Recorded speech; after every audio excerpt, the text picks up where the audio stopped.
سب سے best hospitals جو ہیں وہ گورنمنٹ کے. آپ کو کوئی زخم لگ جائے بڑا جس پہ ٹانکا لگانا پڑ جائے، آپ عام پرائیویٹ ہاسپٹل میں لے جائیں، وہاں تو ایکسپرٹ اویلیبل نہیں ہوتے ہیں.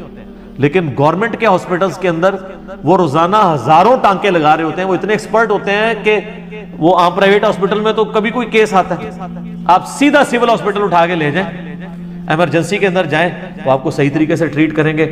آپ کو جناب وہ آج کل تو وہ 5 روپے یا 10 روپے کی وہ برکت کے لیے پرچی بنتی ہے، ٹھیک ہے، اس کے اگینسٹ آپ فری علاج کرائیں. اور اگر خدا نخواستہ ایڈمٹ ہونا پڑتا ہے 24 گھنٹے وہاں پہ اے سی چل رہا ہے سول ہاسپٹل کے اندر، آپ چلے جائیں. جن دنوں میں یہاں لوڈ شیڈنگ عروج پہ تھی وہاں پہ پھر بھی لوڈ شیڈنگ اس اعتبار سے نہیں ہوتی تھی کہ انہوں نے بڑے بڑے اپنے جنریٹر لگائے ہوئے تھے. تو سر گورنمنٹ آپ کو کیا دے گی؟ سارا کچھ ٹیکسز کے پیسے سے ہی ہو رہا ہے نا. اگر آپ نہیں دیں گے، اور آپ مثالیں دیتے ہیں یورپ اور امریکہ کی، جی وہاں پہ لوگ اتنا کچھ گورنمنٹ دیتی ہے. سر آپ کو پتا ہے پھر اگر گورنمنٹ وہاں دے رہی ہے وہ تو ٹیکس آپ سوچ بھی نہیں سکتے. 100 روپے کے اوپر 40 روپے وہ ٹیکس لیتے ہیں. آپ کے تو کانوں سے دھواں نکل جائے گا کہ آپ 100 روپے پہ 40 روپے ٹیکس دیں، اور وہ بھی ڈائریکٹ ٹیکس ہے. ہاں جی ہاں ڈائریکٹ. اب تو وہ بلکہ تنخواہ پہلے بینک میں جمع ہوتی ہے کٹوتی ہو کے. تو یہ باہر کی مثالیں دینے بھی آپ چھوڑ دیں، ٹھیک ہے نا. یہ اسی طریقے سے ہے کہ میری بچیوں کے ہاتھ ایک بار پیلے ہو جائیں میں مسجد میں بیٹھا رہوں گا پڑھنا، پھر بھی تو کو نہیں مسجد. ایک گل نہیں خالی انج نہیں ہوتا. پوتڑیاں دے بگڑے ہوئے کدے نہیں چینج ہوتے. یعنی پیمپرز کی عمر کے بگڑے ہوئے لوگ بڑھاپے میں جا کے کوئی شریف نہیں ہو جاتے الا ماشاءاللہ، ٹھیک ہے. یہ باتیں کرنی آسان ہے. تو یہ بعض اوقات میرے ذہن میں یہ چیز آتا تھا، میں نے اپنی بھائیوں سے بھی ڈسکس کی تھی کہ میں ٹیکسز کے حوالے سے ضرور بولوں گا کہ لوگوں کو ابھارا جائے کہ ٹیکسز دیں. سرکاری ملازمین تو ویسے بیچارے مجبوری میں دے رہے ہیں. پکے بل بنوائیں. پکے بل بنوانے کے اوپر ان کو یہ بھی ہوتا ہے نا کہ جی وہ تھوڑا سا ٹیکس جو ہے وہ خریدنے والے کے اوپر بھی پڑ جاتا ہے، لیکن وہ آپ پہ بہت تھوڑا پڑتا ہے. اگر پکا بل ہوگا آپ تو تھوڑا ٹیکس دیں گے، لیکن گورنمنٹ کو اس کے اگینسٹ بہت زیادہ ملنے والا ہے جو ادھر سے ملنا ہے. اب آپ اپنا تھوڑا سا ٹیکس بچانے کے پیچھے جو ہے نا وہ ان کو اکاموڈیٹ کر لیں. بہترین صدقہ جاریہ حاصل کرنے کے لیے اس ویڈیو کو شیئر کرنا مت بھولیں. بڑے سٹی سے بھی اچھا کلیکٹ ہو جائے پاکستان میں کہتا ہوں کراچی اور لاہور کا اگر ٹیکس اکٹھا ہو جائے پورے پاکستان میں کہیں سے بھی نہ ہو، ایمانداری کے ساتھ، آپ کی اکانومی جو ہر دفعہ جو ہے وہ آپ کا ہر پرائم منسٹر جو ہے وہ IMF سے بھیک مانگنے کے لیے نکل پڑتا ہے، یہ آپ کو ضرورت نہیں پڑے گی. لیکن اگر ٹیکس اکٹھے نہیں ہوں گے، ہمیں تو یہ اس وقت کی موجودہ حکومت سے بڑی امید تھی، کیونکہ ہمارے پرائم منسٹر صاحب جس طریقے سے کنٹینر کے اوپر تقریریں کرتے تھے، ہم تو کہتے تھے انشاءاللہ ہمارے جب پرائم منسٹر صاحب آئیں گے تو وہ انشاءاللہ چوروں کو ٹانگ دیں گے، یہ کر دیں گے وہ کر دیں گے. تو وہ تو میں تو سمجھتا ہوں کہ اب پاکستانی امید کبھی کسی شخص کے ساتھ پاکستانی قوم کوئی امید نہیں لگائے گی. یہ جو کچھ ہمیں اب بھگتنا پڑ رہا ہے، PTI والوں کو برا لگے گا لیکن آپ کو برا نہیں لگنا چاہیے. ہم پرائم منسٹر کو آن کرتے ہیں.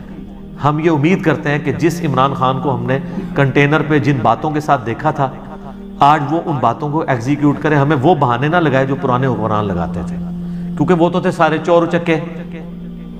آپ ہیں فرشتوں سے تو ہم چور چکوں والی بات کو نہیں ایکسپیکٹ کرتے نا. ان کی مثال دینا بالکل غلط ہے. ہم اگر آپ کو ان کے برابر سمجھ رہے ہوتے تو آپ سے گلہ شکوہ بھی نہ کرتے، یا آپ کلیئر کٹ کہہ دیں کہ بھئی ہم بھی پاکستانی ہیں وہ بھی پاکستانی ہیں، ہمیں کوئی فرق نہیں ہے، ہم آپ سے کہنا بھی چھوڑ دیں گے. آپ عزت جو ہے فرشتوں والی اویل کریں اور کام آپ کریں شیاطین والے، تو پھر ہم آپ کو وہ ڈیو رسپیکٹ تو نہیں دے سکتے. ہم نے آپ سے امید اس لیے لگائی تھی کہ تحریک انصاف تھا، جوڈیشری کو آزاد کرتے ہیں، ٹیکس کلیکٹ ہوتے ہیں، اپنے ساتھ کے وزراء کو دیکھتے کہ وہ کیا کر رہے ہیں. ایک چینی کی رپورٹ نہیں آپ سے فائنل ہو سکی، اور کہاں سے کہاں تک معاملات چلے گئے.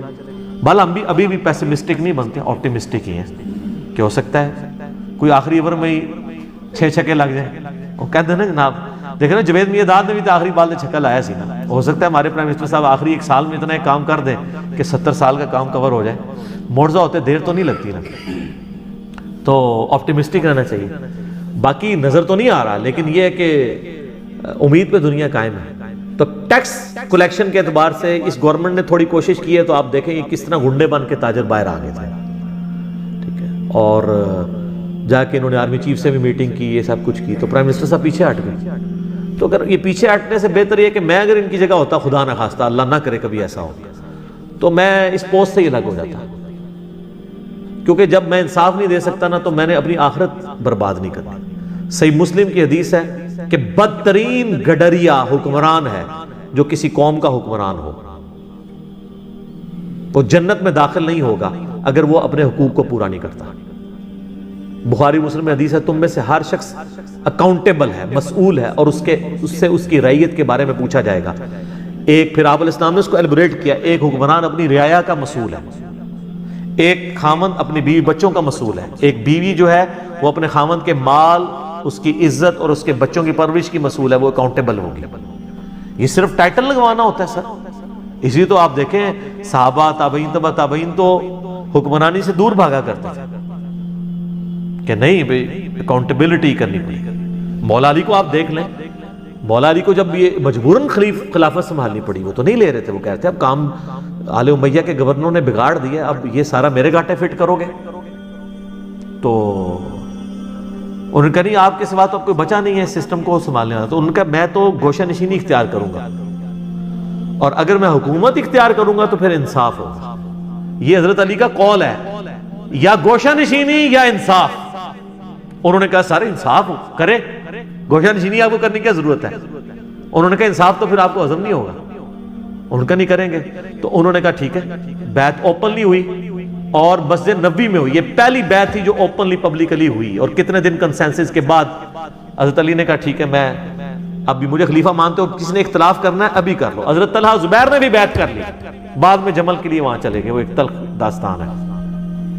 حضرت علی نے پہلا ایگزیکٹو آرڈر یہ جاری کیا کہ حضرت عثمان کے سارے گورنر معزول, اور اصحاب بدر, اصحاب احد جو سینئر صحابہ ہیں جن کی کریڈیبلٹی میں کسی کو شک نہیں, اور یہ نہیں کہ انکمپیٹنٹ, کمپیٹنٹ لوگ.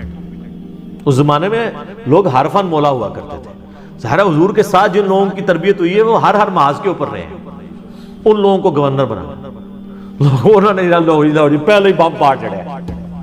عبداللہ ابن عباس آ کے حضرت علی کو سمجھا رہے ہیں کہ معاویہ کو معزول نہ کریں, باقیوں کا تو مجھے نہیں پتا لیکن یہ نہیں اٹے گا. انہوں نے کہا نہیں پھر گوشہ نشینی نہیں تو انصاف ہو.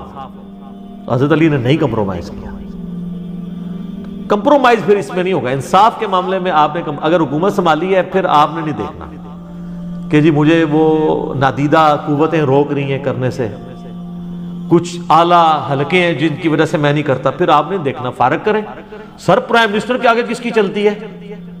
ہمارے ملک میں تو ویسے ایسے لگتا ہے نا, ادروائز ہمارے ملک کے اندر اگر قانون کو آپ دیکھیں, پرائم منسٹر کو ڈیسیژن کرے نا, کوئی کچھ نہیں کر سکتا. وہ آج ڈیسیژن کر دے کہ میں یہ سارے جتنے ایجنسیوں کے چیف ہیں اور آرمی کے, نیوی کے ایئر چیف, ایک دن میں ایک کاغذ کے اوپر وہ نئے لگا دے, اس کو کوئی نہیں پوچھ سکتا. جا کے سپریم کورٹ میں آپ پٹیشن دائر کرتے, سپریم کورٹ کے یہ جورسڈکشن ہے پرائم منسٹر کی. اس لیے دیکھ لینا جہاں پرائم منسٹر صاحب کر رہے ہیں نا, نیب چڑھائی ہوئی ہے نا انہوں نے, وہاں سارے ادارے ان کی منتیں مار رہے ہیں کہ خدا کے لیے رحم کھائیں اپوزیشن کے اوپر, لیکن نہیں مان رہے. تو اپنا وہ آپ دیکھ رہے ہیں اپنی پاور ایگزیکیوٹ کر رہے ہیں. وہاں سارے ادارے بے بس ہو چکے ہیں پرائم منسٹر کے سامنے نیب کے معاملے میں. وہ انہوں نے اپنے مخالفین پہ چڑھائی ہوئی ہے. ایون پہلے چیئرمین نیب کو قابو کیا.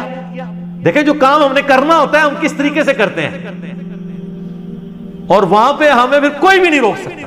کو روک کے بتائے پرائم منسٹر کو, جس کو چاہتے ہیں وہ اکاؤنٹیبلٹی کے اوپر, میں نہیں کہتا اکاؤنٹیبلٹی کے نام کے اوپر, ٹھیک ہے سب کے لیے برابر معاملہ ہونا چاہیے, وہ کر رہے ہیں, اور وہاں وہ کسی کی نہیں سن رہے. اس کا مطلب ہے پرائم منسٹر بڑی تگڑی پوسٹ کے اوپر ہے, وہ باقی کام بھی کر سکتا ہے.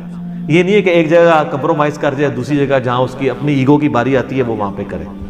اور میں کہتا ہوں کہ اس وقت جو ہمارا پرائم منسٹر ہے نا, یہ وہ پرائم منسٹر ہے جس کو پاکستان کے 60% جو ینگ جنریشن ہے وہ ایک رول ماڈل کے طور پہ دیکھتی ہے. میں کہتا ہوں یہ اگر دلیری دکھائیں تو عوام ان کے ساتھ کھڑی ہوگی. حقیقت بات ہے, یہ اپنے آپ کو انڈر ایسٹیمیٹ کر رہے ہیں. تو میری امید ہے ان باتوں سے کہ انشاءاللہ وہ اپنے آپ کو انڈر ایسٹیمیٹ نہیں کریں گے, اور یہ ٹیکس کا نظام جو ہے نا اس کو بحال کریں گے انشاءاللہ. ٹھیک ہو گیا. جزاک اللہ, جزاک اللہ, جزاک اللہ, جزاک اللہ.